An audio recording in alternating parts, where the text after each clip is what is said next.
नमस्कार। बिहार विधानसभा चुनाव पर केंद्रित हमारे खास कार्यक्रम रणक्षेत्र में आप सभी का स्वागत है। मैं हूं आपके साथ आरेंद्र। रणक्षेत्र में हम आपको रूबरू कराते हैं उन मुद्दों से जिनका सरोकार न केवल आम जनता से है बल्कि जो चुनाव में भी अहम भूमिका निभा सकते हैं। इस कड़ी में आज हम आपको दिखाएंगे दो रण क्षेत्रों का हाल। केसरिया चुनाव क्षेत्र का जायजा लिया हमारे संवाददाता अजय विक्रम सिंह ने और धमदाहा रण क्षेत्र के लोगों से बात की हमारे संवाददाता अनुज यादव ने। अगर बात 2010 के विधानसभा चुनाव की करें तो केसरिया विधानसभा में भाजपा के सचेंद्र प्रसाद सिंह ने जीत हासिल की थी और उन्हें 34,649 वोट हासिल हुए थे। सचेंद्र प्रसाद सिंह ने सीपीआई के रामशरण प्रसाद यादव को हराया था, जिन्हें 22,966 वोट मिले थे। इन दोनों के ही बीच वोटों का अंतर 11,683 रहा था। इसी तरह 2010 में धमदाहा विधानसभा में जदयू की लेसी सिंह विजयी रही थी और उन्हें 64,323 वोट मिले थे। लेसी सिंह ने कांग्रेस के इरशाद अहमद खान को हराया था, जिन्हें 19,626 वोट मिले थे। इन दोनों के बीच वोटों का अंतर 44,697 रहा था। तो आइए पहले आपको दिखाते हैं केसरिया का हाल, जहां के वोटरों की बात की हमारे संवाददाता अजय विक्रम सिंह ने। हम इस समय हैं पूर्वी चंपारण के केसरिया विधानसभा में। ये विधानसभा अपनी खास पहचान के लिए जाना जाता है। यहाँ पर प्रसिद्ध बौद्ध स्तूप है। इसके साथ ही साथ यहाँ के लोग अपने प्रसिद्ध धार्मिक सद्भाव के लिए भी जाने जाते हैं। हम यहाँ के लोगों से बात करेंगे और जानने की कोशिश करेंगे कि क्या है केसरिया की समस्या और क्या चाहते हैं केसरिया के लोग। सबसे पहले हम बात करते हैं, आप बताइए सबसे पहले कि आपके इस विधानसभा की सबसे प्रमुख समस्या क्या है? देखिए, यहाँ की सबसे प्रमुख समस्या ये है कि यहाँ पे रोजगार की साधन उपलब्ध नहीं है। यहाँ पे जितने भी काम करने वाले या नए पीढ़ी के जो युवा वर्ग के हैं वो सारे के सारे यहाँ से बाहर जाकर कहीं दिल्ली, या कोई दिल्ली है तो कोई मुंबई है, ऐसे में जाकर यहाँ से काम करते हैं। यहाँ पे रोजगार की ऐसी कोई साधन उपलब्ध नहीं है। आप बताइए, आपके लिहाज से जब चुनाव पास आ गए हैं, जब आप जाएंगे मत केंद्र पर तो सबसे प्रमुख आपके मन में क्या विचार होगा, क्या सोचकर आप वोट करेंगे? मेरा सबसे पहले ये विचार होगा कि मैं किनको वोट दूं जो मेरे क्षेत्र में, मेरे राज्य में और मेरे भारत में मैंने विकास की काम करे। और यही सोचकर समझकर यह मेरा वोट होता है जो बहुमूल्य होता है और कीमती होता है। तो मैं वैसा अपने नेता को वोट देना चाहूँगा जो मेरे राज्य और मेरे क्षेत्र का विकास करे। बस राज्य और क्षेत्र का विकास करे। विकास पूरे बिहार की ज़रूरत है। बिहार पूरे विकास का मुद्दा है, लेकिन किस तरह का विकास यहाँ के लोग चाहते हैं? आप बताइए, आपके लिहाज से क्या ऐसा किया जाए कि केसरिया का विकास हो सके? देखिए, पहले तो मुद्दा है केसरिया का सौंदर्यीकरण का और विकास का। यहाँ पर पर्यटक लोग बहुत दूर दूर से आते हैं। बौद्ध स्तूप के पास बिल्कुल एक बाथरूम की ना व्यवस्था है और ना ही कुछ रहने खाने की व्यवस्था। पहले तो मुद्दा ये हो गया। दूसरी मुद्दा, कोई दूर से आता है, अगर इन केस उसकी तबीयत खराब हो जाती है या कुछ भी हो जाता है तो उस टाइप का यहाँ कुछ व्यवस्था नहीं है जो उसको यहाँ सुविधा दी जा सके। मेडिकल के या चिकित्सा पदाधिकारी यहाँ उस ढंग के नहीं है। जिस क्षेत्र का केसरिया नगर पंचायत तो नीतीश जी ने दिया, लेकिन उस टाइप का व्यवस्था नहीं दिया जो व्यवस्था इसको मिलनी चाहिए। सौंदर्यीकरण के साथ साथ यहाँ सबसे बड़ी ज़रूरत यह है कि यहाँ सरकारी डिग्री कॉलेज होना ज़रूरी है। ख़ास तौर पर महिलाओं के मतलब पठन पाठन में, पढ़ाई लिखाई में, चूँकि बहुत ऐसा परिवार है जो सक्षम नहीं है कि मुजफ्फरपुर, पटना या मोतिहारी रख के अपने बच्चियों को, खासतौर महिलाओं के लिए और छात्राओं के लिए सबसे बड़ी समस्या है। यहाँ कम से कम मैंने एक डिग्री कॉलेज, एक बेहतर मैंने डिग्री कॉलेज होना चाहिए। और दूसरी बात कि ये किसान वाला, ये मतलब ज़्यादातर देहात से जुड़ा हुआ क्षेत्र है। यहाँ किसान, यहाँ लगभग 70% किसान है, साथ में बाज़ार भी है, लेकिन किसानों से जुड़ी हुई सबसे बड़ी समस्या है यहाँ जल जमाव की स्थिति है। यहाँ सबसे पहले बिजली का बहुत कमी है और जिस तरह केसरिया के बीच में प्रथम स्थान है वैसा केसरिया में काम नहीं है। और शिक्षा का सबसे पहले हम बात करेंगे, यहाँ पर 0 पॉइंट है। आप बताइए कि चुनाव सामने हैं, दो बड़े गठबंधन आपके सामने हैं, विकास के वादे दोनों की तरफ से है। कैसा विकास चाहिए केसरिया को? विकास तो सबसे पहले 24 घंटे बिजली चाहिए, पानी की सुविधा चाहिए, हर जगह से आने जाने की सुविधा हो, पढ़ाई लिखाई से लेकर करके हर चीज़ की सुविधा होनी चाहिए। दूसरी बात कि राज्य से जो भी मिलती है पैकेज केसरिया क्षेत्र के विकास के लिए, वो विकास हो नहीं पाता है। यहाँ महत्वपूर्ण समस्या है शिक्षा, स्वास्थ्य, बिजली, सड़क, पानी, भ्रष्टाचार, कृषि कि समय पर किसानों को खाद उचित मूल्य पर नहीं मिलता है, वे दर दर भटकते फिरते हैं। आप बताइए कि चुनाव एकदम करीब पे है, दोनों सेनाएं आमने सामने हैं, क्या जो भी आएगा वोट मांगने उससे आप क्या कहेंगे? क्या सबसे प्रमुख ऐसी बात होगी जो उससे कहेंगे? देखिए, कहने की बात क्या है, वादा करके सजन नहीं आया, मिलन वाली रात आ गई कि नहीं। हर 5 साल पर मतदान होता है, लोग आते हैं। केसरिया की सबसे बड़ी समस्या है, हर बीमारी का एक इलाज है। यदि केसरिया के बौद्ध स्तूप का सर्वांगीण विकास हो जाए, उसका उत्खनन हो जाए, तो उसके माध्यम से केसरिया का सर्वांगीण विकास संभव है। आपसे जानना चाहेंगे, बिहार का चुनाव कहा जाता है कि जातियों के आधार पर हमेशा चुनाव होता है, इस बार भी वही होगा या फिर मुद्दे कुछ अलग होंगे? पहले जातिवाद का यहाँ पर वोट होता था, लेकिन अब मैंने कुछ दिन पहले जैसे इसके पहले सांसद का जो लोकसभा का चुनाव हुआ उसमें जातिवाद का कोई था नहीं, विकास का वोट था। इस समय भी अब जनता चालाक हो गई है, अब जनता चाह रही है जो विकास करने वाला हो उसी को वोट दे, वही चाह रही है कि हाँ यहाँ पर विकास हो। यहाँ पर तो बहुत जातिवाद का होता था पहले, लेकिन अब विकास का मुद्दा है, कहीं भी विकास का बात चलता है। क्या मुद्दा है जिसके आधार पर आप अपना वोट देंगे? जी, सबसे बड़ा तो मुद्दा ये है कि यहाँ पर विकास का जो है कि दावा किया जाता है, लेकिन कोई जो है कि विकास होता नहीं है। यहाँ पर बहुत सा समस्या है जो कि मतलब किसी का भी सरकार बनता है, लेकिन यहाँ पर कोई विकास नहीं होता है। हम लोग जो है कि मतलब यहाँ पर बिजली का जो है कि यहाँ पर सबसे बहुत बड़ी समस्या है, और यहाँ पर जो है कि एक शौचालय नहीं है, और यहाँ पर जो है कि बहुत सी मतलब पानी का और भी बहुत सा मतलब यहाँ पर समस्याएं हैं। आपकी निगाह में कैसा नेता होना चाहिए जो कि जिसको आप चुनना चाहेंगे? हमारे समझ से तो अच्छा नेता कोई प्रतिनिधि आवे हमारे के यहाँ, अच्छा मेरा विकास करे बिहार के लिए, केसरिया विधानसभा के लिए, वैसा हम व्यक्ति खोज रहे हैं। अब देखिए इसमें को अच्छा आ रहा है उसको हम सपोर्ट करेंगे, उसको वोट देंगे हम। आप बताइए, 1,25,000 करोड़ का पैकेज दिया गया केंद्र सरकार की तरफ से, वो भी कोई मुद्दा है? हाँ, मुद्दा तो है ही है। 1,25,000 करोड़ रुपए जो दिया गया है तो कोई ना कुछ का तो मुद्दा है, लेकिन कहाँ कुछ सिर्फ कागज में मुद्दा है, दिखाई कहाँ दे रहा है? कोई मुद्दा तो दिखाई नहीं दे रहा है कि कहाँ वो मुद्दा है। कोई विकास नहीं दिखा रहा है। बिजली की समस्या, पानी की समस्या, हर चीज़ का समस्या। हर व्यक्ति चाहता है अपने जनप्रतिनिधि को चुनाव जीत कर भेजता है कि हमारा जनप्रतिनिधि जीत जाएगा तो हमारा समस्या का हल हो, लेकिन कोई ऐसा जनप्रतिनिधि नहीं है ऐसा कि कोई जनता के समस्या का हल कर सके। आप बताइए चाचा, आपसे भी जानना चाहेंगे कि बड़े वादे किए जा रहे हैं, बड़े दावे भी किए जा रहे हैं, क्या असलियत में मुद्दा है? मुद्दा ये है कि किसी भी ऑफिस में जाइए, जैसे कर्मचारी के यहाँ जाइए रसीद कटवाने के लिए, पहले कर्मचारी घर पर आके रसीद काटता था, अब पैसा लेता है, 1000 रुपया लेता है। और बिजली की बहुत बड़ी समस्या है, स्टेट बोरिंग हो गया है, आदमी बहाल है मगर पानी नहीं पड़ता है। आपसे हम फिर से जानना चाहेंगे कि भ्रष्टाचार भी कोई मुद्दा है क्या? बिल्कुल है। जहाँ तक भ्रष्टाचार का मामला है, आज हॉस्पिटल में इंजरी लेने जाइए 5,000 रुपया लगता है, बैंक में आवासीय कटाने जाइए 100 रुपया लगता है, थाना में FIR करने जाइए 2,000 रुपया लगता है। ये भ्रष्टाचार नहीं है तो और क्या है?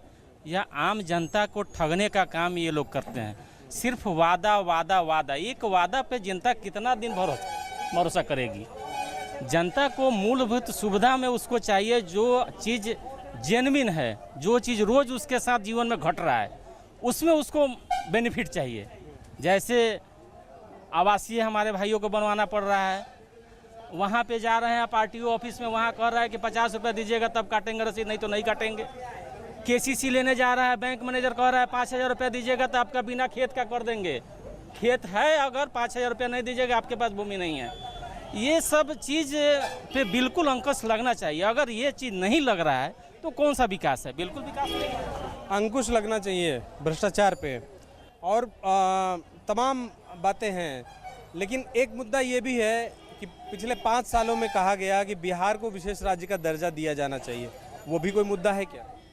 नहीं, वो विशेष, जहाँ तक विशेष राज्य का दर्जा का बात है, वो कोई बड़ी मुद्दा नहीं है। और विशेष राज्य के दर्जा से ज़्यादा हमारे माननीय प्रधानमंत्री मोदी जी ने लगभग क्या 125 करोड़ रुपया और उसको 40,000 करोड़ रुपया एक्स्ट्रा ये विकास के लिए ही इन्होंने दिया है। बिहार के आधारभूत विकास के लिए इन्होंने दिया है, जिसमें शिक्षा है, सड़क है, परिवहन है, राजमार्ग है, ये तमाम। और जहाँ तक आप जिस जगह पे, जिस क्षेत्र में आप हैं, ये रोड भी उन 125 करोड़ में ये रोड भी 4 लेन में विकास के लिए ये लिस्ट में है।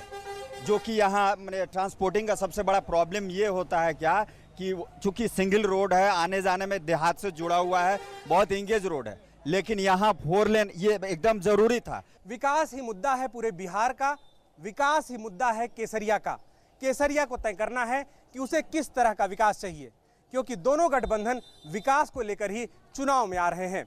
इसके साथ ही साथ केसरिया को हम देखें तो केसरिया में विकास की असीम संभावनाएं हैं। केसरिया के पास वो विशाल बौद्ध स्तूप है जिसे हम विश्व का सबसे बड़ा बौद्ध स्तूप कहते हैं। केसरिया के पास विशाल जनमानस है। केसरिया के पास विशाल ह्यूमन रिसोर्स है। केसरिया के पास बहुत बुद्धिजन है, बौद्धिकता है। केसरिया के पास असीम संभावनाएं हैं। अब देखना है केसरिया का फैसला क्या रहता है।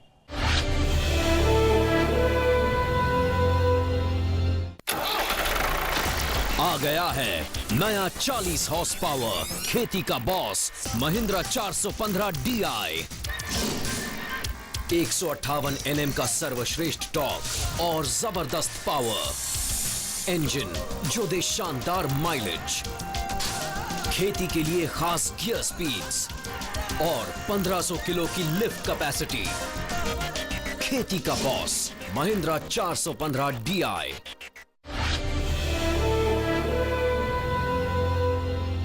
और अब आपको दिखाते हैं दमदाहा की तस्वीर, जहां का जायजा लिया हमारे संवाददाता अनुज यादव ने। रण क्षेत्र के इस कार्यक्रम में अब हम पहुंचे हैं विधानसभा दमदाहा।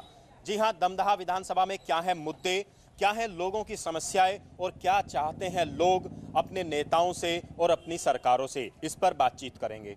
आप बताइए किस तरीके से आप देखते हैं दमदाहा विधानसभा की अगर मैं बात करूं, यहाँ सबसे बड़ा मुद्दा इस चुनाव में आपके लिए क्या है? देखिए, सबसे पहले ये बात है कि यहाँ जो सरकार के जो पक्ष है, जो सरकार सत्ताधारी सरकार हैं, उन्होंने जितना काम किए हैं सिर्फ फील्ड में नहीं किए हैं, रोड पर किए हैं। उसमें भी रोड के बनिस्पत और सुदूर इलाके में जो है वहाँ न पुल का व्यवस्था है, जैसे बलिया घाट का पुला हुआ, रहपुरा घाट का पुला हुआ या बड़हारा धमदाहा वाली रोड हुई। बहुत दिनों से पूर्णिया जिला और मधेपुरा जिला का सीमा जो है उस अंतर्गत सुदूर इलाके में सरकार का कोई भी ध्यान नहीं रहा। ग्रामीण इलाकों की बात कर रहे हैं, ग्रामीण इलाकों में शायद उतना काम नहीं हुआ जितना होना चाहिए था। आप बताइए आपके दमदाहा विधानसभा में क्या समस्याएं हैं, क्या विकास आप चाहते हैं? सबसे पहली समस्या तो हमारे स्वास्थ्य की है। हमारे अनुमंडल में रेफरल अस्पताल है बहुत बड़ा और मेरे अंदाज से करोड़ों के लागत से बना हुआ है, लेकिन जब खोजने जाए तो डॉक्टर नाराज रहते हैं और वहाँ जाने के लिए उचित सड़क नहीं है, रोशनी की व्यवस्था नहीं है। अगर आप प्रसव वार्ड में जाएंगे सर तो फिर आपको वहाँ एक योग्य आपको प्रसव करता है दाई या नर्स जो भी बोले वो भी नहीं मिल पाती है उपलब्ध समय पर। सबसे पहली और प्रमुख समस्या यही है हमारी। स्वास्थ्य की समस्याएं हैं इस इलाके में, स्वास्थ्य की समस्याएं हैं। आपको लगता है कि वास्तव में जो एक स्वास्थ्य, क्योंकि सबसे बुनियादी चीज़ है, शिक्षा बुनियादी चीज़ है, इस चुनाव में अगर आप वोट देने जाएंगे तो आपके दिमाग में वो कौन सा मुद्दा है जो आपके इलाके में होना चाहिए? काम स्वास्थ्य का काम होना चाहिए, रोड का काम होना चाहिए। बिजली की बहुत बड़ी समस्या है, बिजली यहाँ नहीं रहती है और बिजली की उपलब्धता यहाँ बहुत बड़ी समस्या है कि यहाँ बिजली नहीं होती है, रहते हुए वोल्टेज नहीं रहती है, जिसके वजह से लोग काफ़ी परेशान रहते हैं। बिजली नहीं है क्योंकि जिस तरीके से लगातार सारे उपकरण जो आजकल घर में चलते हैं वो बिजली पर ही चलते हैं। बिजली एक बड़ी समस्या है, लेकिन इसके अलावा कई बार चुनावों में देखा जाता है धर्म के आधार पर, जाति के आधार पर वोट मांगे जाते हैं और चुनाव में इन मुद्दों को लेकर लोग आगे निकल जाते हैं और बुनियादी मुद्दे पीछे छूट जाते हैं। आपको लगता है कि इस बार जो मुद्दा होगा वो बुनियादी होगा और आपके दिमाग में वही चीज़ होंगी? देखिए साहब, इस वक्त जो ज़रूरत है लोगों को, जो सबकी ज़रूरत है, रोड, बिजली, गांव में मेन रोड तो हर जगह कुछ न कुछ सुधार है, लेकिन गांव के अंदर जो गलियों में रोड है, खुसूसन देखिए दमदहा की बात करते हैं, ढोकवा तरौनी देखिए आप, गली गली में जाके देखिए आपको चलना मुश्किल होगा। जहाँ तक मेरे भाई ने बताया कि बिजली की बात है, जहाँ तक सिर्फ लाइन देख रहे हैं, ये बिजली का लाइन देख रहे हैं आप, जो तार खिंचा हुआ है, सही वक्त पर उसका कब आप खाएंगे, कब आप अंधेरे में खाएंगे, ये कहना मुश्किल हो गया है। इस सबसे बड़ी चीज़ की ज़रूरत यहाँ पर जो है बिजली और रोड। और जहाँ तक पानी की बात है, पानी भी बहुत कम तादाद में यहाँ दिया जाता है। यहाँ नल बना दिया गया है, पानी टंकी 2-2 मार दिया गया है, पानी नदारद। इससे ज़रूरत इस वक्त इस बात की है। बुनियादी समस्याएं हैं, पानी की समस्याएं, लेकिन हमारे साथ कुछ युवा भी हैं। आप बताइए, अगर मैं युवा की बात करूं, किस तरीके से देखते हैं आप अपने मुद्दों को? देखते हैं रोजगार की बात है, शिक्षा की बात है, स्वास्थ्य की बात है, क्या कुछ होना चाहिए? जी, यहाँ पे जो है एजुकेशन का मामले में यहाँ बहुत पिछड़ा हुआ है। यहाँ जो भी यूनिवर्सिटी है वो एफिलिएटेड नहीं है, यहाँ प्रोफेसर नहीं है, एजुकेशन का स्तर बहुत नीचे चला गया है। एजुकेशन का स्तर नीचे गया। आप कामकाजी आदमी हैं, आप रोज कमाते हैं, रोज खाते हैं, क्या कुछ ऐसा होना चाहिए ताकि रोज कमाने वाले को कोई दिक्कत ना हो? यहाँ बाढ़ आती है, लोग बर्बाद होते हैं, घर बर्बाद होते हैं, कैसी व्यवस्था होनी चाहिए आपके विधानसभा में? देखिए, मैं आपका ध्यान खाद्यान्न योजना की तरफ आकर्षित करूंगा।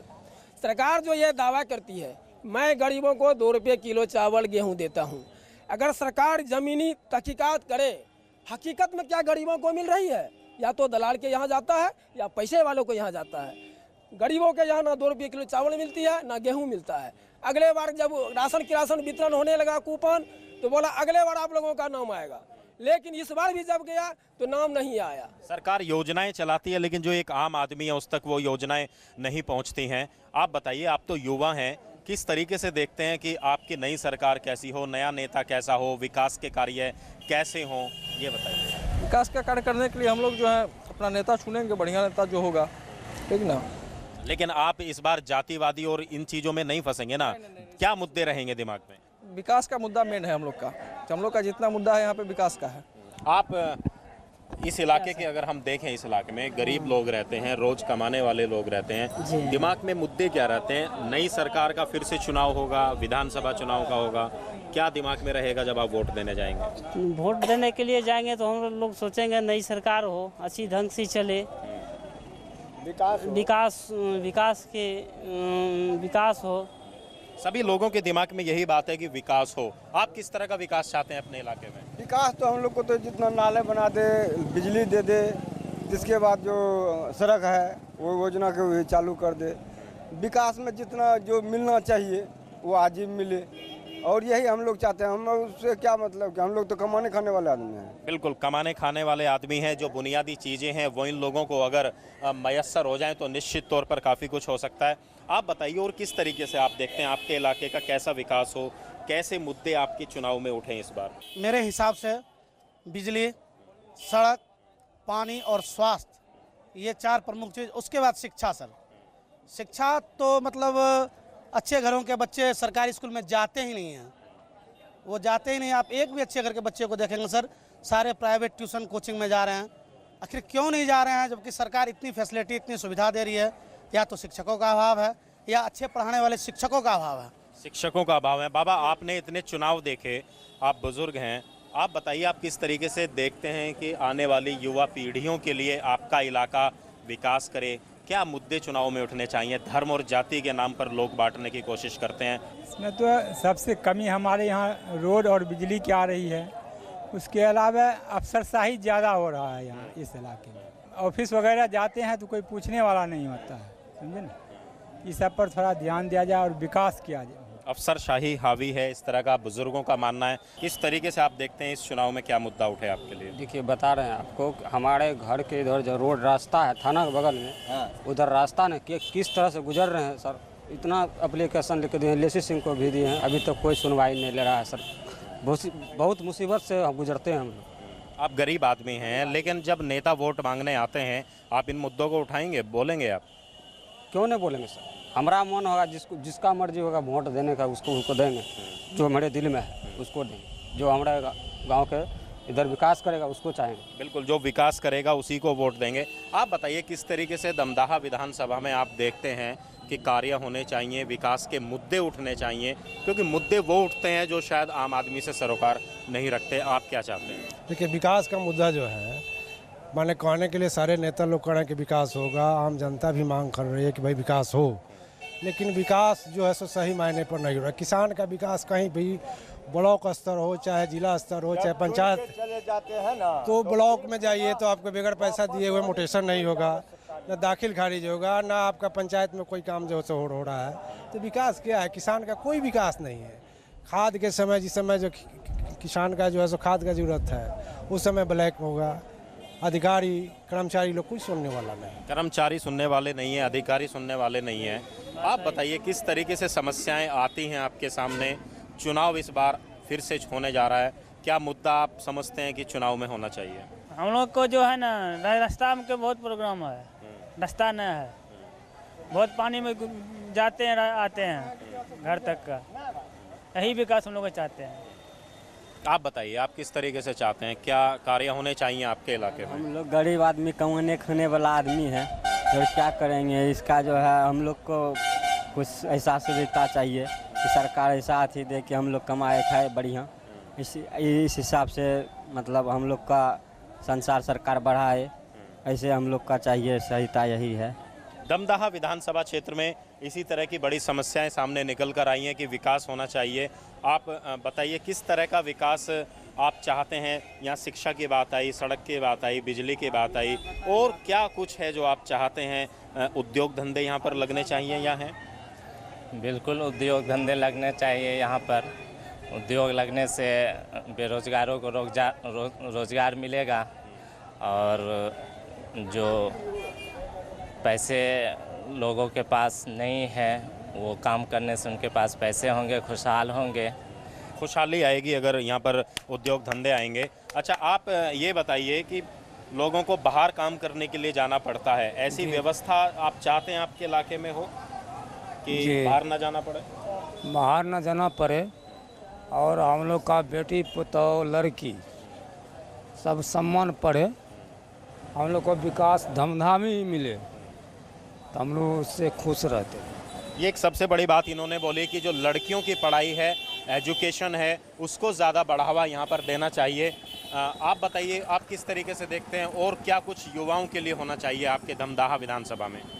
देखिए, दमदाहा में युवाओं के लिए शिक्षा का व्यवस्था तो साफ नहीं है। एक कॉलेज है भी तो वहाँ पे अच्छी तरह शिक्षा का प्रोफेसर वगैरह कोई है नहीं, और यहाँ से अभी मंत्री भी हैं बिहार सरकार से। रोड का तो ये स्थिति है कि आप दमदाहा से बरहाड़ा जाइए, आपको पता चलेगा कि नदी और नाला में चल रहे हैं। आप बताइए क्या समस्याएं आपके इलाके में आती हैं? हमारे इलाके में यह है कि अर्थव्यवस्था ही यहाँ की गलत है। आज तक यह जो है, जैसे कि मान के चलिए, जैसे बनमनकी रोड हुआ, बरहाड़ा रोड हुआ, शिक्षा हुआ, शिक्षा में जो भी आज तक बहाल हुआ है, कोई भी शिक्षक जो है कि ढंग की पढ़ाई नहीं होती है, कोई भी स्कूल में नहीं। बच्चा शिक्षा के नाम पे जो है कि एक कलंक के नाम पे बना हुआ है। कहीं ना कहीं शिक्षा है ज़रूर यहाँ पर, अस्पताल यहाँ पर हैं, लेकिन उनमें सही तरीके से व्यवस्था नहीं है। दमदाहा विधानसभा क्षेत्र के लोगों को बुनियादी सुविधाएं जैसे सड़क, बिजली, पानी, ये मयस्सर यहाँ पर नहीं है। इसी तरह की समस्याएं जो हैं दमदाहा विधानसभा क्षेत्र के लोगों ने उठाई हैं, और इन्हें उम्मीद है कि इस बार जब अपना ये नया नेता चुनेंगे, नई सरकार चुनेंगे, तो मुद्दे ही इनके ध्यान में होंगे। अपने कैमरामैन राकेश कुमार के साथ अनुज यादव, डीडी न्यूज़, दमदाहा। तो आज रणक्षेत्र में आपने देखा केसरिया और धमदाहा का हाल। इस कार्यक्रम के माध्यम से हम हर सोमवार, बुधवार और शुक्रवार को दिखाते हैं दो रणक्षेत्रों की जमीनी हकीकत। तो आज के इस कार्यक्रम में बस इतना ही। पूरी टीम को दीजिए इजाजत। नमस्कार।